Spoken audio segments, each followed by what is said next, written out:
ඇයි? චූටි අමුත් එක්ක ඇවිල්ලා හිටු යන්න. මොකේ? ඉන්නකෝ යාළුවෙක් යාළුවෙක්. කොහෙද? කවුද කියන්නේ එන්න ඇවිල්ලා ඉන්නේ. ඈ? යමුකෝ බලන්න. කොහෙද ඉන්නේ? මේ කන්නේ මොන අපතද? ඇයි? ඇයි? මොකද මොන අපතද? මොනවද? මොකද මොන? ඇයි මොකද? ඇයි? යානින්නේ?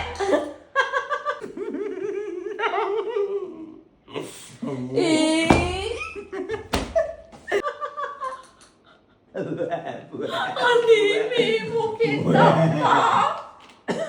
යනවා ගෙදරින්. ඇයි? අනේ අම්මා පිස්සුද මේකට? රැවුලන් කපතන් කොල්ලන් කුජීතන් කියන්නේ ඕක තමයි. ඊයා! රැවුලන් කපතන් කොල්ලන් කුජීතන්. එස්වා